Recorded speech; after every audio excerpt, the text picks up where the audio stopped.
चर्चा हमारी ऐसे ही जारी रहेगी क्योंकि आज की चर्चा बहुत महत्वपूर्ण है, मांगलिक दोष को लेकर है। हर गलतफहमी आज पंडित जी दूर करेंगे, इसीलिए आप कालचक्र ध्यान से देखिए और पंडित जी को सुनिए, क्योंकि अब अगर मांगलिक भी हैं आप तो आपको डरने की जरूरत नहीं। और अगर आप कंफ्यूजन हैं कि आपका बेटा या बेटी मांगलिक है या नहीं, तो उससे भी घबराने की जरूरत नहीं है। पंडित जी, हम चर्चा को आगे बढ़ाऊं मैं, क्योंकि आपका इतना लंबा चौड़ा अनुभव है, बहुत सारे लोग मिले होंगे आपसे, मांगलिक दोष को लेके भी सवाल पूछे होंगे, तो सबसे ज्यादा आपने अपने अनुभव में क्या कंफ्यूजन देखी है मांगलिक दोष को लेकर लोगों की? क्यों वो इतने डरे हुए होते हैं? देखो, बहुत कंफ्यूजन है। कंफ्यूजन एक दो नहीं, हजारों कंफ्यूजन है। सन 84 की घटना बता रहा हूँ। सन 84 में उस समय मेरी उम्र कोई 24 साल रही होगी और मैं दिल्ली कुछ काम से आया था और मैं एक 84 घंटा मंदिर है पुरानी दिल्ली में, वहाँ मैं भगवान शिव का दर्शन करके खड़े होकर के भगवान शिव की स्तुति कर रहा था।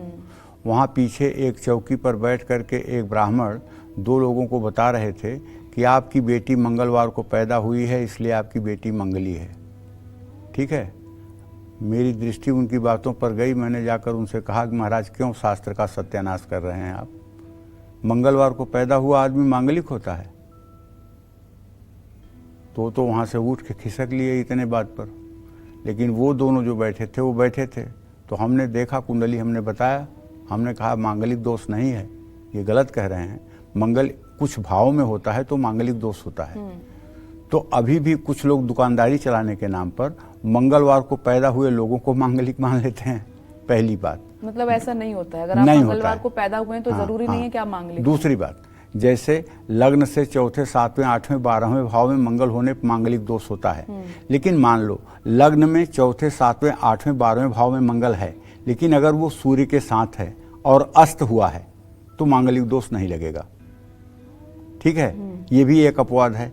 ऐसे लोगों को भी लोग मांगलिक बताते हैं। अगर मंगल अस्त है तो मांगलिक दोष नहीं होगा। दूसरी बात, अगर मंगल कर्क राशि में है, अपनी नीच राशि में है, तब भी मांगलिक दोष नहीं लगेगा। इन्हीं स्थानों में मंगल हो लेकिन मांगलिक दोष नहीं लगेगा। अगर कर्क राशि का मंगल हो तो मांगलिक दोष नहीं लगेगा। 12वें भाव में धनु राशि का मंगल हो तब भी मांगलिक दोष नहीं लगेगा। इसी तरह से अगर मंगल बृहस्पति के साथ हो, व बृहस्पति की उस पर दृष्टि हो, तब भी मांगलिक दोष नहीं लगेगा जी। तो बहुत से ऐसे कारण हैं कि मंगल दोष होते हुए भी मंगल दोष प्रभावित नहीं होता है। लेकिन लोग उसका जो परिहार है, परिहार को न पढ़ करके केवल मतलब कि इस बात को कि ये मांगलिक दोष है, इसी बात पे टिक जाते हैं। और अगर उनसे कहिए तो अपने शिक्षा को नहीं मतलब कि बढ़ाना चाहेंगे, शास्त्रों का और अवलोकन नहीं करना चाहेंगे, बल्कि आपसे झगड़ा करना चाहेंगे कि नहीं मैं सही हूं, आप गलत हैं। देखिए, न जानना कोई बुराई नहीं है, लेकिन न जानने की इच्छा होना ये बहुत बड़ी बुराई है। क्योंकि ज्योतिष शास्त्र जो है अपार अगाध समुद्र है और इसमें जितना आप घुसते चले जाएंगे उतना आपके ज्ञान में वृद्धि होती जाएगी और आपको पता चलेगा कि हाँ, अभी सचमुच में हमारे अंदर कुछ न कुछ कमी है। मतलब कम ज्ञान किसी भी और दो चीजें सुनने को मिलती हैं। तुमने पूछा ना क्या क्या, जिसमें कुछ अभिभावक कहते हैं हाँ मेरा बच्चा आंशिक मंगली है। हाँ, यही सवाल मेरा था। आंशिक मंगली है, पूर्ण मंगली है कि आंशिक मंगली है? अब पूछो पूर्ण मंगलिक क्या होता है, आंशिक मंगलिक क्या होता है? मंगलिक तो मंगलिक होता है, मतलब कम ज्यादा कुछ नहीं। पूर्ण और आंशिक क्या होता है? लेकिन अब ये बात आंशिक मंगली है। अब इसको क्यों कहते हैं? चंद्र कुंडली से अगर है तो उसको आंशिक मंगलिक कह देते हैं और लग्न कुंडली से है तो उसको पूर्ण मांगलिक कह देते हैं। ये एक अपवाद है। तीसरी बात जो सबसे ज्यादा सुनने को मिलती है, आपका बच्चा तो मांगलिक। हाँ पंडित जी, लेकिन 28 साल का हो गया है। भैया, किस शास्त्र में लिखा हुआ है कि 28 साल के बाद मांगलिक दोष समाप्त हो जाता है या 30 साल के बाद मांगलिक दोष समाप्त हो जाता है? किसी शास्त्र में अगर लिखा हो कोई प्रमाण तो दे दे। कहीं कुछ भी ऐसा नहीं लिखा हुआ है कि मांगलिक दोष का परिहार इस तरह से होता है कि उम्र हो जाने पर मांगलिक दोष का परिहार हो जाता है। ऐसा कुछ भी कहीं नहीं लिखा हुआ है। ये भी एक भ्रम की स्थिति है समाज में। चौथी बात, आपकी बच्ची मांगलिक है, आप पीपल के पेड़ से शादी करवा लीजिए, आप शालिग्राम से विवाह करवा लीजिए। क्यों भाई? मांगलिक दोष के लिए कोई वैधव्य योग है? विधवा योग होने पर, जिसकी कुंडली में वैधव्य योग होता है, विधवा योग होता है, उसके लिए तो मतलब कि कुंभ विवाह कराया जाता है। वैधव्य योग उसको कहते हैं कि सातवें घर का मालिक यदि द्वितीय भाव में हो, लड़के की कुंडली में या लड़की की कुंडली में, तो द्वितीय भाव के राशि की जब दशा चलेगी, उसमें जब उस ग्रह की अंतरदशा चलेगी तो पति या पत्नी का जीवन समाप्त होगा। इसको वैधव्य योग और विधुर योग कहते हैं।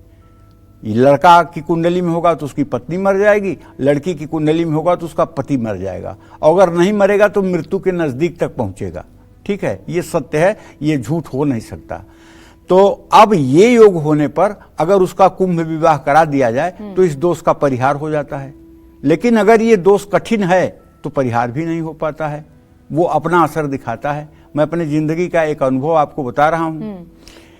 एक कुंडली में ऐसे ही वैधव्य योग था। मैंने खुद मतलब कि जो है विंध्याचल में जाकर के एक पीपल के पेड़ के नीचे सारा व्यवस्था करके एक दो और ब्राह्मणों को बुला करके विवाह करवा दिया। तो पहला कांड तो ये हुआ कि जिस दिन विवाह तय था लड़के की दादी मर गई और विवाह का डेट कैंसिल हो गया, वो मंडप उखड़ पुखड़ गया और फिर से 1 महीने बाद वो शादी हुई। मतलब एक बार तो ये अपशकुन हुआ, चलो कोई बात नहीं। अब लड़की गई शादी होकर के, 2.5 साल के बाद वो लड़का एक्सपायर हो गया।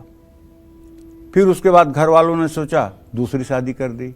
दूसरी शादी के बाद दूसरा लड़का पंपिंग सेट में गिर करके एक्सीडेंट में मर गया। ये तो बहुत दुखद है। फिर तीसरी शादी हुई, तीसरी शादी में भी लड़का एक बच्ची पैदा हुई, उसके बाद नहीं रहा। तो कहने का मतलब कुछ योग ऐसे होते हैं जिनको आप चाहे जितना पूजा पाठ कर लीजिए, चाहे जितना उपाय कर लीजिए, लेकिन उनका परिणाम आना ही आना है। ये तो आपका पर्सनल एक्सपीरियंस। हाँ, ये मेरा पर्सनल एक्सपीरियंस है। देखिए, उपाय वो चीज है, जैसे गर्मी बहुत पड़ रही है ना, आप छाता लगा लीजिए तो आपका सर थोड़ा सा बच जाएगा, लेकिन आपका पैर भी नहीं जलेगा, सूरज अपना तपना बंद कर देगा, ऐसा नहीं है। पूर्व जन्म के जो हमारे प्रारब्ध हैं, अवश्य में भोक्तव्यम कृतम कर्मम शुभाशुभम, हमें अपने कर्मों का फल तो भुगतना ही पड़ेगा। इसी तरह से ये मांगलिक दोष है और इसी तरह से वैधव्य दोष है, इसी तरह से ये विधुर योग है।